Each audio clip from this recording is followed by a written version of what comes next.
Hello, one and all. Welcome to another episode of MMA Vision Analysis. This one, I'm here to talk about Alex Pereira after he defeated Jiri Prochazka in the light heavyweight division for the light heavyweight belt, UFC 303. But before getting started, make sure to like, comment, subscribe, and click that notification to get all of this that is new from this channel, your channel, the one and only MMA Vision Analysis.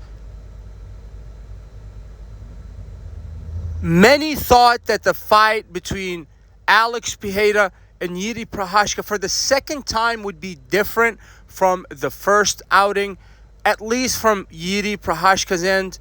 People thought that Jiri was going to be more active. He's going to give Alex Pereira a difficult time, and by now he should have learned Alex Pereira's patterns. If I'm not mistaken, Jiri Prochazka won every rematch he was involved in.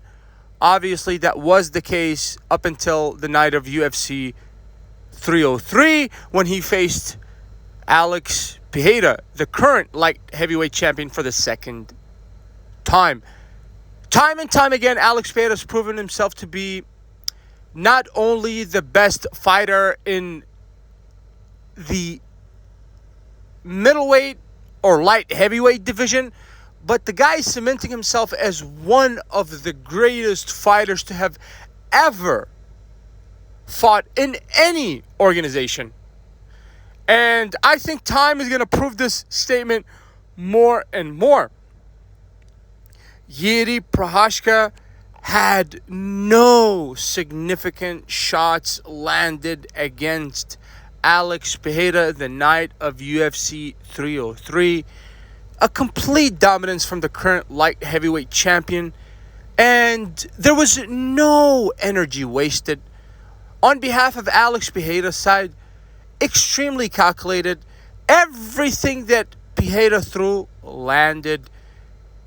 And it seems like that not only Pereira was bigger than Jiri Prochazka, but he seems like the more alert fighter out of the two, and the killer instinct in fighting terms, that is, was evident on Alex Pereira.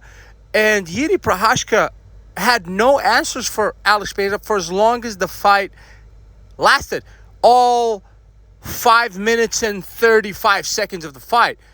The fight was truly over at the end of the first round. I believe that knockdown came, let's say, 20 minutes before that bell, and that fight would have ended first round for certain.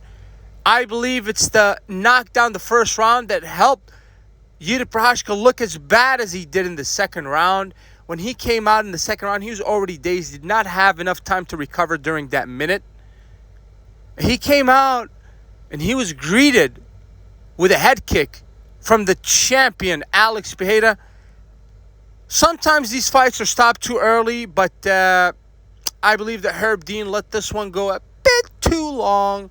I think that Jiri Prochazka took maybe 2 to 3 shots it shouldn't have took, realistically speaking. But that's just Herb Dean trying to allow the fighter to recover and show something so he doesn't upset the fans and the fighter himself with premature stoppages. We did see that kind of happen during this fight night. Not really with the cut earlier during that UFC fight card. Still, it was a complete mismatch the second time around. I mean, the guy truly looked like he did not belong in there with the light heavyweight champion Alex Pereira, and that's Jiri Prochazka, of course. I wonder what happens for Jiri next. But this one here, I'm here to ask that question and aim that question more towards the current light heavyweight champion Alex Pereira. What is next for Alex Pereira? I do understand that Joe Rogan did ask him after the fight, what's next for Alex Pereira? And Alex Pereira was pretty mysterious with his answer. As always, nothing clear. He just expressed his interest in staying active. And that's pretty much all we got out of Alex Pereira. Me personally, I don't think there's any shadow of a doubt that this guy's going to be in that the heavyweight division at some point in the future. We do have John Jones Miocic, if I'm not mistaken, end of the year or beginning of the year 2025. I want to say end of the year 2024. We also have the Tom Aspinall Curtis Blades for the number one contender matchup, the card that's happening in Manchester, England. How can Alex Pereira fill his time between now and then? Who could he possibly face in that light heavyweight division? Are there any matchups that Alex Pereira is still interested in? I'm pretty sure all of those questions have answers for. But me personally, I think the move up to heavyweight is perhaps inevitable. Maybe if John Jones beats Stipe Miocic, then Alex Pereira is up next for that heavyweight title.